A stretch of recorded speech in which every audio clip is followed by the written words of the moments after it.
Sobre saúde no Manhã Total, por que algumas doenças virais podem ameaçar o coração?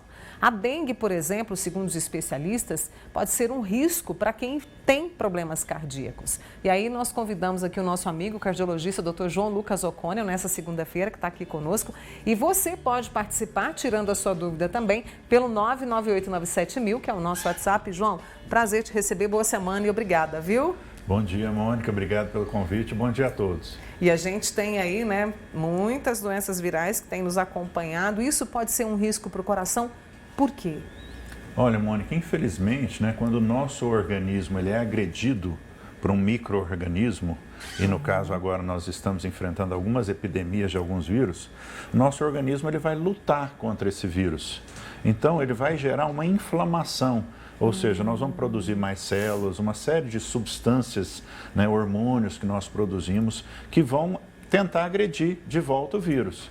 E, infelizmente, essa produção, esse excesso de produção de células e outras citocinas contra o vírus podem agredir o endotélio dos vasos, e pode, se o endotélio tiver uma plaquinha de gordura, por exemplo, aquela plaquinha também pode inflamar. Assim como o próprio coração, o músculo cardíaco também pode inflamar, num quadro que a gente chama de miocardite. Então, isso aumenta o número de eventos cardiovasculares no indivíduo que está com um vírus. A gente tem a dengue, aí que é preciso todo cuidado, inclusive o vice-governador aqui chamou a atenção de todos nós em relação a isso. Temos as gripes, então é o momento de ficar atento. E de que forma? Há uma prevenção, João? Isso, então a dengue é uma das epidemias que está hoje assolando a evidência. O indivíduo tem que tentar repousar, ingerir bastante líquidos e combater a febre.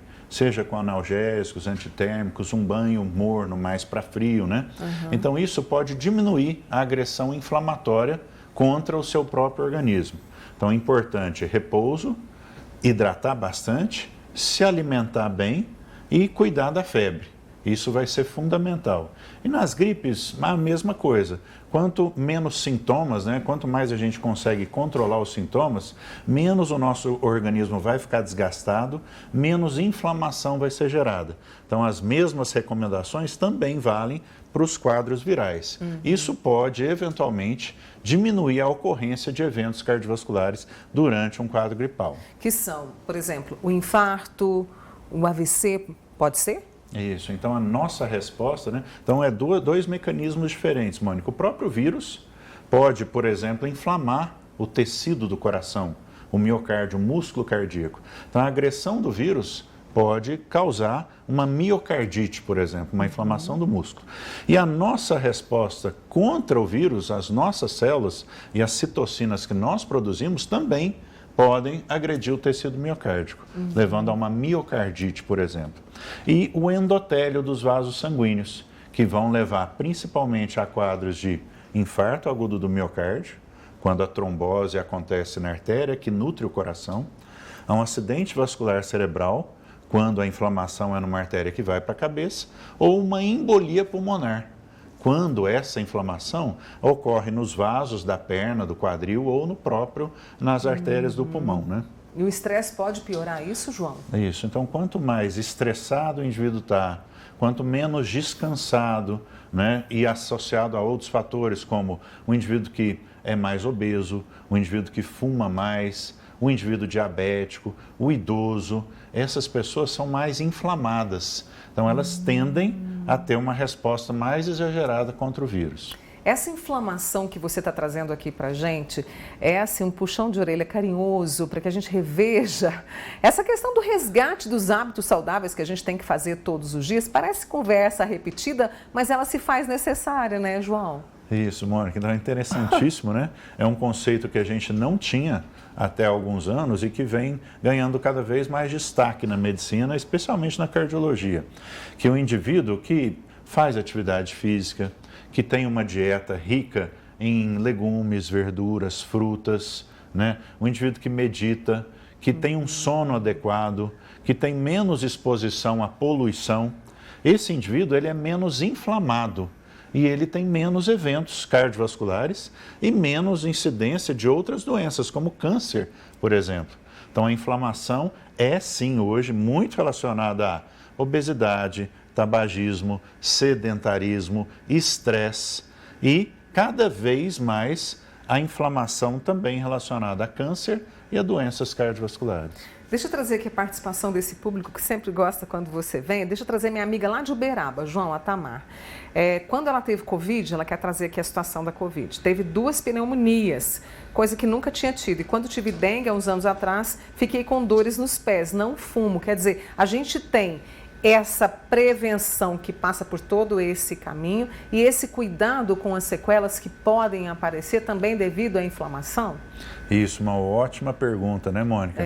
Então, isso é uma situação muito comum, né? Depois de um quadro viral respiratório, ou mesmo depois da dengue, essa resposta exagerada nossa, né, vai levar depois, numa segunda fase, a uma queda da imunidade, né? Então, como o nosso organismo está inflamado, está estressado, lutando contra aquele vírus, isso vai levar a um desgaste do nosso sistema imunológico.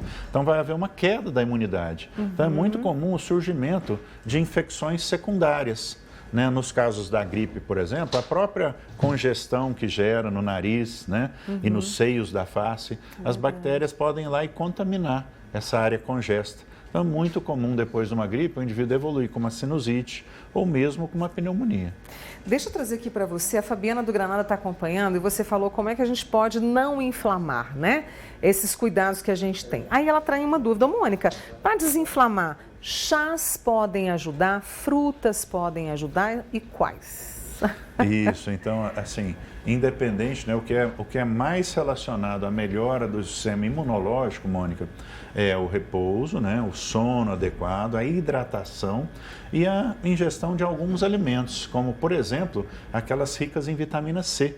Então, as frutas cítricas são muito importantes nessa fase, né? Então, vitamina C é, sim, altamente relacionada à imunidade. E cogita-se também a vitamina D.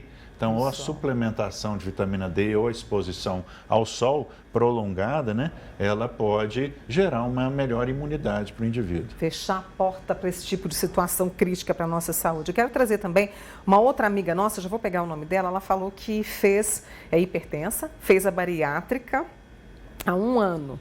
E a pressão está 13/8, batimento 89, 93, está normal. E ela, por ser bariátrica, ter feito bariátrica, né? Ela precisa ter mais cuidado ainda em relação à inflamação e essas doenças virais, doutor João? Isso, então algumas pessoas, né, infelizmente, estão mais predispostas às infecções e a elas evoluírem de uma maneira pior. Então, os indivíduos muito jovens, então as crianças com menos de 2 anos, os indivíduos idosos, então, principalmente depois dos 70, 80 anos, os indivíduos obesos, os diabéticos, as gestantes, né? E os pacientes também que fizeram grandes cirurgias, principalmente recentes. Essas pessoas estão mais sujeitas a complicarem mais essas infecções comuns a todos.